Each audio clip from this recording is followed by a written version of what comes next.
Ja, goeiemôre ook van my kant af. Is lekker om julle almal te kan sien hier by Vadersdag. Toe ek hy tutu so sien, toe dink ek moes in my vorige lewe moes ek ook een keer so met 'n tutu dans en dit, maar ek kon net om my nek kom. Ek kon nie verder afsak nie. Dit was nogal embarrassing, maar dit het alright gelyk. Die familie het dan lekker gelag. So nee, vir al die paas mag jy 'n wonderlike dag hê en ons is besig met 'n reeks wat ons praat oor die Heilige Gees.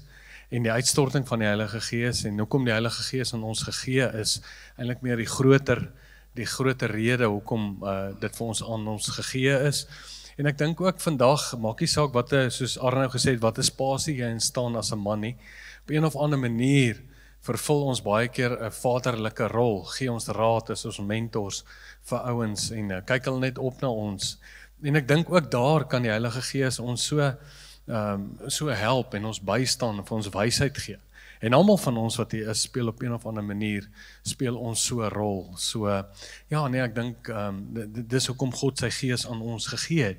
Nou, ons het begin laasweek met die uitstorting van die Heilige Gees, Pinkstersondag, het ons begin met hierdie reeks rakende die Heilige Gees.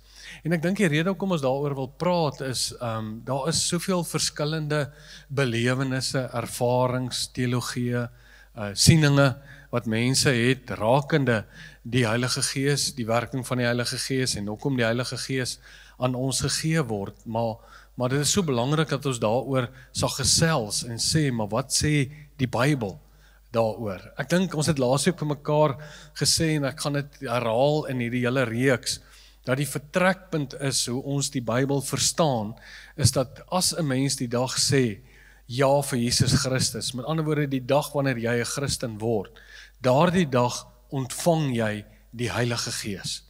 En kom hy en woon hy binne in jou. Is baie belangrik. Hy woon in jou. Hy besoek jou nie. Hy kom nie net kuier nie, maar hy kom woon in jou. Na die eerste diens het iemand vir my gesê dat, hoe weet jy wanneer kom iemand by jou bly? Hy sê, hulle het altyd geleer, as iemand by jou kom bly, dan bring hy sy bed saam. Dan kom bly, dan trek hy in. Nou dis wat met die Heilige Gees, hy het sy bed saamgebring, hy het binne in jou kom woon. He came with all the luggage. Hy kom binne in jou woon. Nou laasweek het ons daarna gekyk, maar net terwille van julle wat miskien ergens dit gemis het, Romeine 8 vers 9 sê, as iemand nie die Gees van Christus het nie, behoort hy nie aan hom nie. Met ander woorde, as hy 'n Christen is, as hy aan God behoort, dan het hy die Gees van God. So of jy dit besef of nie, die feit bly, die Heilige Gees woon in jou. Die feit dat uranium eers in 1958 ontdek is, beteken dit nie, dit was toe die eerste keer daar nie. Dit was al die tyd daar. Ons het net eers bewus geword, dis in die grond. En toe ons begin bewus word, waarvoor kan dit gebruik word? So, ek hou daarvan hoe die Engelse vertaling is, 'n baie direkte vertaling dit sê. But you not people of flesh, you people of the Spirit. If indeed God's Spirit lives within you, note that anyone who doesn't have the Spirit of the Messiah doesn't belong to him. So daar is nie iets soos 'n Christen sonder die Heilige Gees nie. Daar's verskeie ander tekste. 1 Korintiërs 12 vers 3. Niemand kan sê Jesus is die Here. Niemand kan sê Jesus is my baas behalwe deur die Heilige Gees nie. Dis die Heilige Gees wat aan ons gegee is. En die Heilige Gees, onthou altyd van die begin van die Bybel af, die aarde was woes en leeg en die Gees het daaroor gehawer. Van die begin af is die Bybel, sê die Bybel vir ons, die Heilige Gees is die skeppergees, is die skepende gees. En so kom God in die Nuwe Testament, hy sê van Christus se dood en opstanding, het dan nou 'n nuwe era aangebreek. Hy sê, kyk, ek gaan alles nuut maak. Daarom kom die Heilige Gees en hy maak ook ons nuut. En hy veroorsaak hierdie nuwe werkende krag van God binne in ons. Psalm 104 vers 30, U stuur U Gees uit. Hulle word geskape.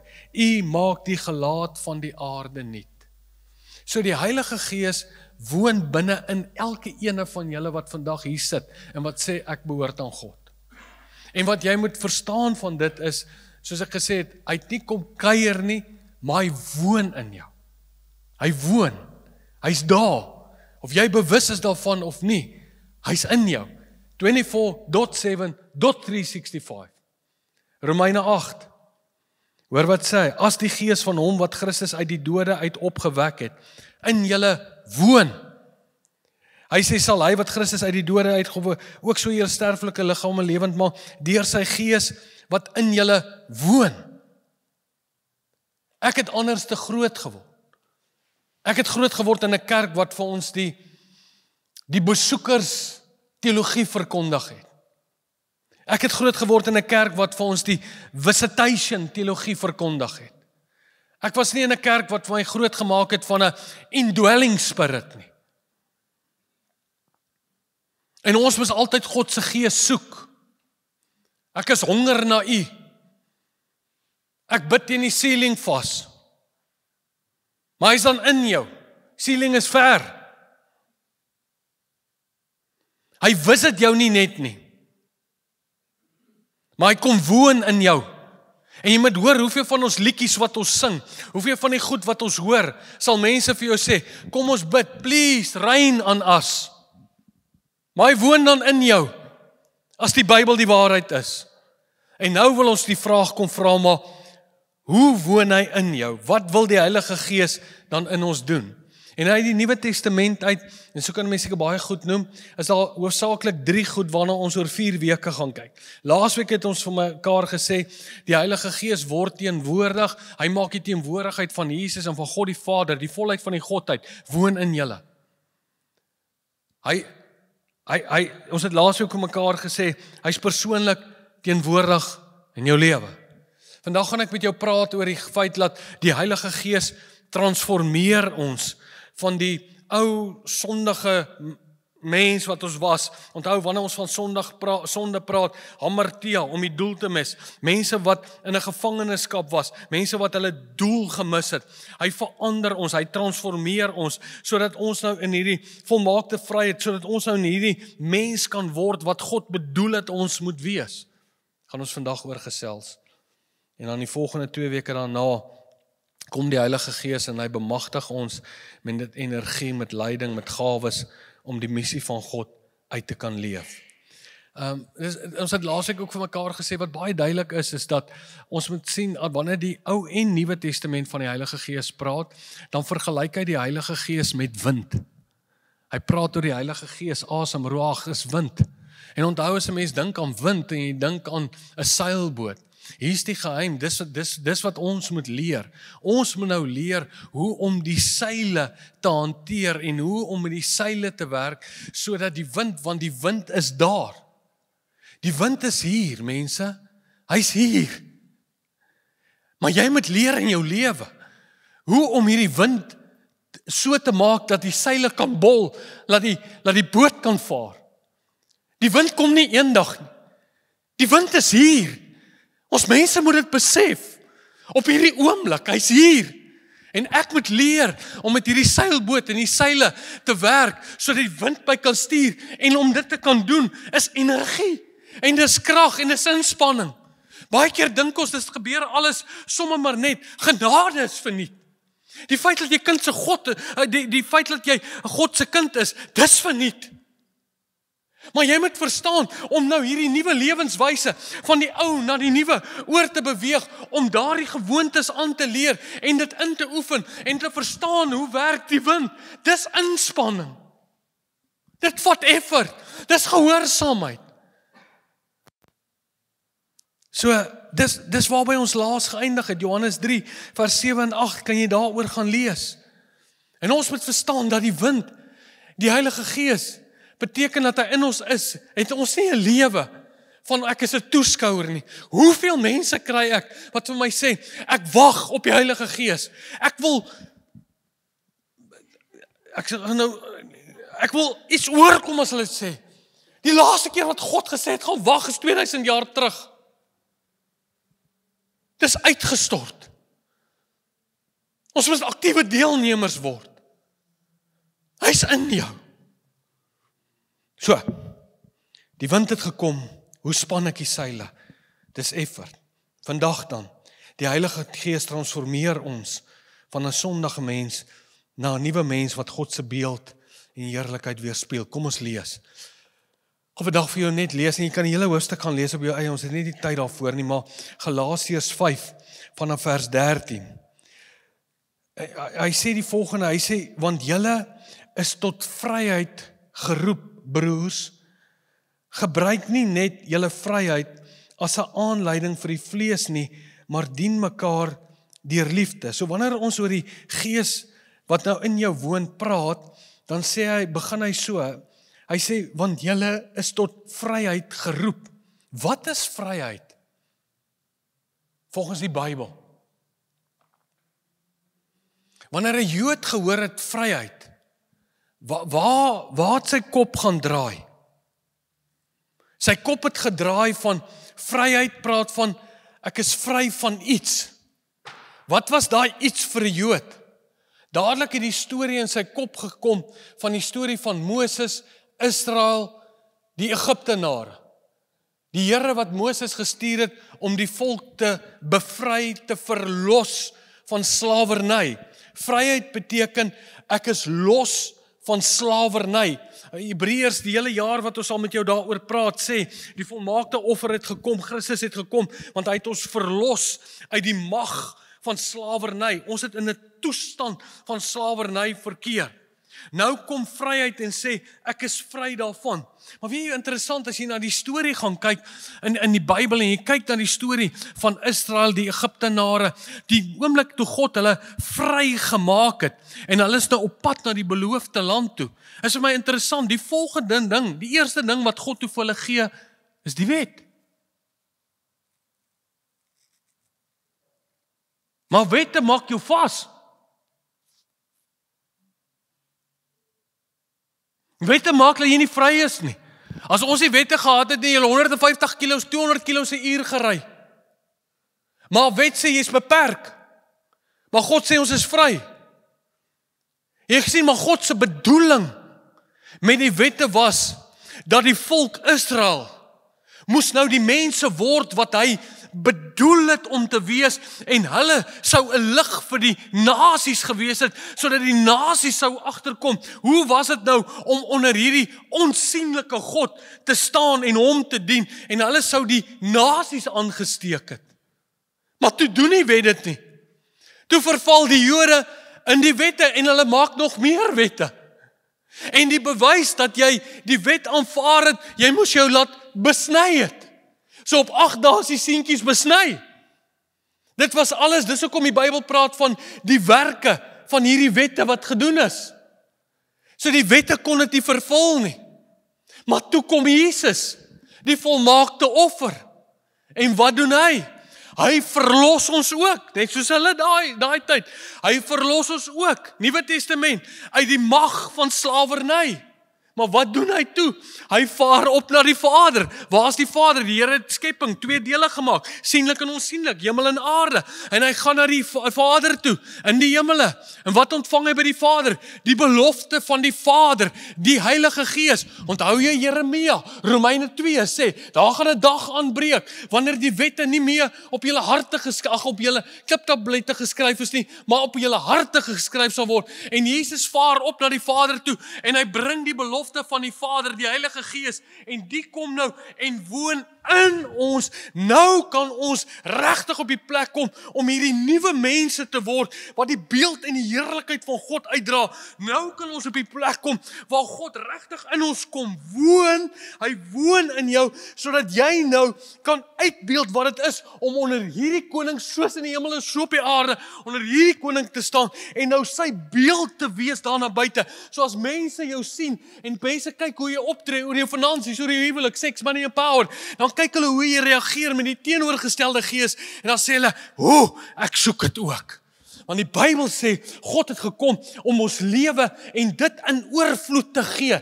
So met ander woorde, nou dat die Heilige Gees in my ingetrek het, nou kan ek regtig 'n vry mens wees, en kan ek regtig lewe soos God dit bedoel het.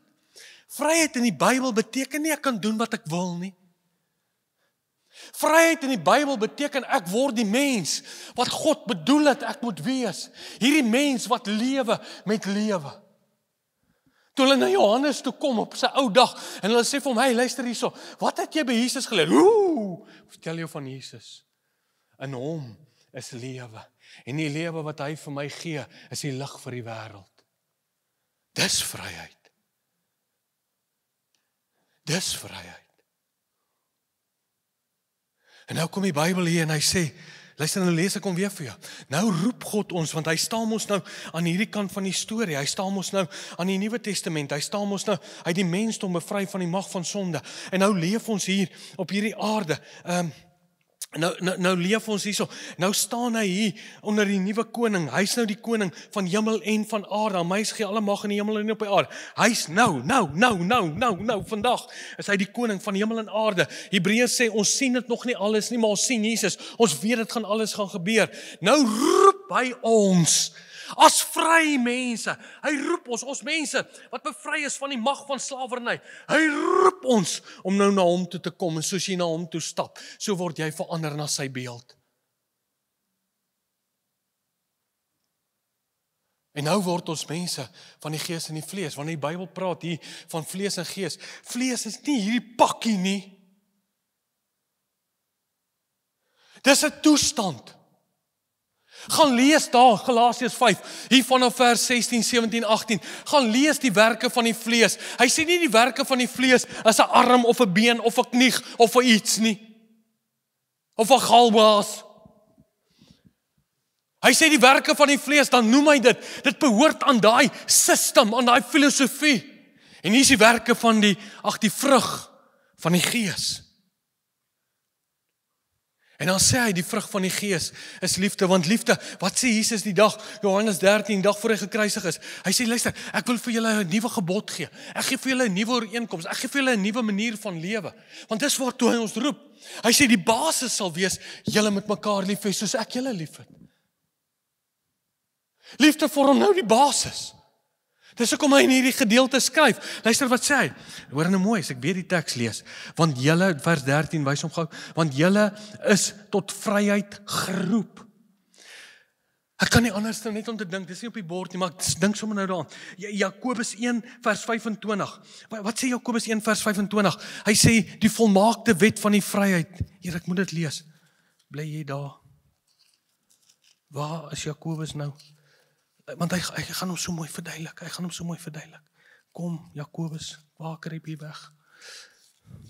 Ek kom net kyk, die volmaakte wet van die vryheid. Wat sê hy? Hy sê, maar hy wat diep insien in die volmaakte wet van die vryheid en daarby bly. Hy wat verstaan die volmaakte wet van die vryheid. Hy wat verstaan dat jy's nou die nuwe mens, God sit sy gees in jou, jy verstaan iets van hierdie vryheid waartoe God jou geroep het, om regtig volmaakte mens, hy wat diep insien in die volmaakte wet van die vryheid en daarby bly, en 'n dader word van daardie werk, hy sal gelukkig wees in wat hy doen.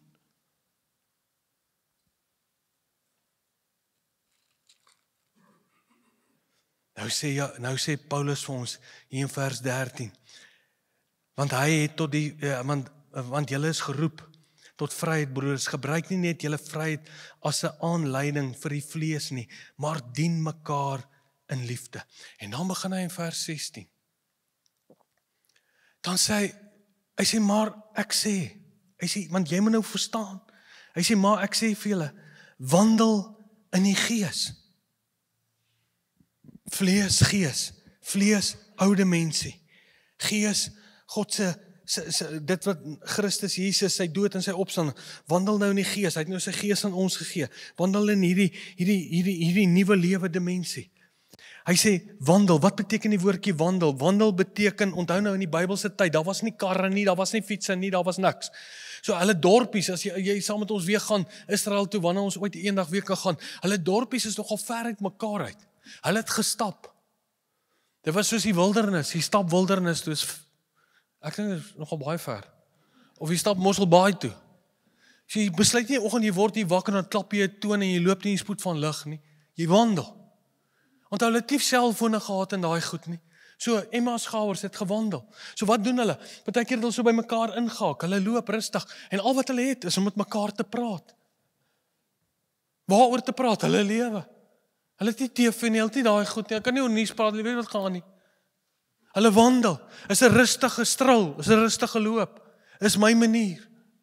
Nou sê die Bybel so, hy sê, jy moet nou verstaan, nou dat jy verstaan wat is vryheid, nou dat jy verstaan het wat die volmaakte offer vir ons gedoen het, hy sê, wandel so saam met die Gees. Die Gees kom van die Vader, hy ken die Vader se planne, soos in die hemel so op die aarde. Nou kan jy met die Gees praat, jy moet bewus word, hy's in jou. Jy sê altyd bewus daarvan, maar hy's altyd in jou, jy kan 24/7/365 kan jy met hom praat. Nou moet jy saam met hom wandel, sê Here, hoe praat ons nou? Onthou jy Efesiërs 5, ek sal sommer nou een ding, Efesiërs 5 vers 18 sê, word vervul met die Heilige Gees. Dan in die volgende oomblik begin hy oor die huwelik te praat. Here, hoe moet ek nou in die huwelik optree? Hoe maak ek nou? Jy wandel saam met my. Kom, ek gaan jou leer hierdie nuwe manier. Onthou jy laasweek Hebreërs sluit af, vertel ons wie is die koning, vertel ons wie is alles, dat ons bevry is, ons behoort nou aan hierdie nuwe vryheid. Dan sê hy die volgende, kom ek sê vir jou, hoe werk jy met geld? Kom ek sê vir jou, hoe werk jy met mag? Kom ek sê vir jou, hoe werk jy reg goed? Kom ek leer jou nou. Die Heilige Gees is aan julle gegee. Hy sal by julle bly en in julle wees, sê Johannes. Hy is die een wat jou sal leer en jou sal lei.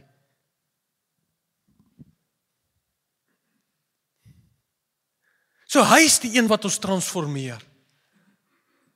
Daarom skryf Paulus so duidelik, hy sê, as God dan die goeie werk in julle begin het, sal hy dit eindelik voltooi, tot die dag as Christus kom. Jy sien, hy is besig met 'n proses binne in jou lewe. Jy is nie altyd bewus daarvan, maar jy het aangemeld. Nou sê hy, ek gaan in jou werk. Wat werk jy? Laat jy sal verstaan, wat is die volmaakte wet van die vryheid? Dat jy sal verstaan, wat het is om werklik mens te wees, dit wat hy bedoel het ons moet wees. Die mens, wat God se beeld uitstraal na buite, sodat ons die wêreld en die nasies kan aanraak, sodat ons George kan verander na 'n plek waar God regeer. Jy sê, jy moet 'n paar dinge besef. Daai gedeelte waar hy praat oor die Heilige Gees in Johannes 14, 15, 16, 17. Dan skryf hy vir ons duidelik. Hy sê, luister, ek gee vir julle die Heilige Gees en ek stuur die Heilige Gees onder julle. Julle sal wees soos lammers onder wolwe. Die eerste ding wat jy moet besef, hierdie is lamb country. Besef jy dit? Besef jy die aarde vandag behoort aan God. Aan my is gegee alle mag en alle krag, is lamb country. Maar die system is wolf. Maar dit was wolf country tot hy ons kom bevry het. Nou moet ek hier op hierdie aarde moet ek nou as lam leef. Gesindheid van 'n lam teenoorgestelde gees. Waar daar haat is, kom jy met liefde. Waar daar gebrokenheid is, jy bring heelheid. Waar daar donkerte is, bring jy lig. Hierdie lig sal lewe wees vir die wêreld. So, in jou omstandighede, by jou werk, oral waar jy rond beweeg, kom hy in en sê, hey, in die lamb country, ons sien nog nie alles nie, ons sien dat alles is nog nie onder lamb nie, dis okay, maar ons sien Jesus, en ons weet, ek leef nou met hierdie lamgesindheid, en ons implementeer, verander dit na lamb country. Dis hoekom, wat is daai gedeelte in Romeine 6, skryf in die Message vertaling, ek weet dis net 'n parafrase. Hy sê, when you left the old country of sin and you enter the country of grace. Mense, maar ons mense dink hierdie is wolf country. Dis die probleem. Maar dit is nie. Want dan verstaan ek nie die Bybel reg nie. Dis lamb country. Hy is die koning. Hy is koning vandag. Nie eendag nie, vandag. Maar ons sien nog nie alles nie. Dis hoekom hy ons daar gesit het. Ons word die suurdeeg. Ons word die aangename reuk. Die geur. Dis hoekom hy skryf hierso. Hy sê, vers 24, maar die wat aan Christus behoort, het die vlees met sy hartstogte, begeerlikhede gekruisig. Vers 25, as ons deur die Gees lewe, laat ons ook deur die Gees wandel. Jy sien, ek en jy moet verstaan, dit vat effort, want hy praat hier van die woordjie gekruisig. Dis 'n effort, dit is nie net, ek hoef nou niks mee te doen nie. Dis effort om te verstaan, dat ek is nou vry, ek moet nou die mens word wat God bedoel het. Ek het sy Gees in my, hy bemagtig my. Maar hierdie vleeswerke, partykeer is dit nog daar.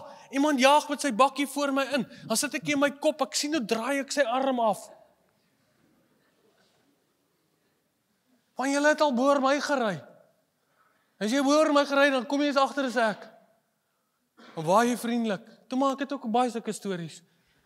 Ek kan jou baie vertel. Sê sorry. Maar hy vleeswerk is nog hier. Hy kom, maar ek moet hom kruisig. Maar hy gee my mos nou die krag van die Heilige Gees wat in my woon. Help my nou. Ek gaan jou nie alleen los nie, ek help jou. En soos ek daaraan werk, so kruisig gekom. So begin ek voluit te leef in die Lamb Country. My lam met die vryheidsgesindheid. Dit is effort. Dit is effort. Maar ek kan wandel saam met hom. Want ek kan met hom praat. En hy trek nie in en uit nie, hy bly. Hy het sy bed saamgebring. As ons deur die Gees lewe, laat ons deur die Gees wandel. Nou kom hy, nou skryf hy, en julle ken almal daai bekende gedeelte in vers 22, hy sê maar die vrug, die resultaat van die Gees, is liefde, en ons weet in die oorspronklike vertaling is daar 'n dubbelpunt, want al daai goed wat hy daar noem, is eintlik eienskappe van die liefde. Hoekom? Want liefde vorm ons nou die basis. Hy sê, nuwe gebod gee ek julle mekaar lief, soos ek julle lief het, so met julle. Dis die nuwe gebod. Die basis is liefde, dit bly vir altyd. Hy sê, wat help het jy het al hierdie goedjies, maar jy het nie liefde nie, klink in 'n metaal, lydende simbool. Your greatest aim in life must be love. So ons moet vandag besef, dat die Heilige Gees transformeer ons. En nou kom Efesiërs, ek dink is 1 vers 13b gedeelte tot 14. Hy sê, luister, die Heilige Gees is die troupand, die onderpand, is die verloofring. Onthou, as jy 'n verloofring dra, jy weet daar kom 'n troue. Is die waarborg. So met ander woorde, hy sê, is die waarborg, dat ons weet dat alles wat God gesê het, sal waar word.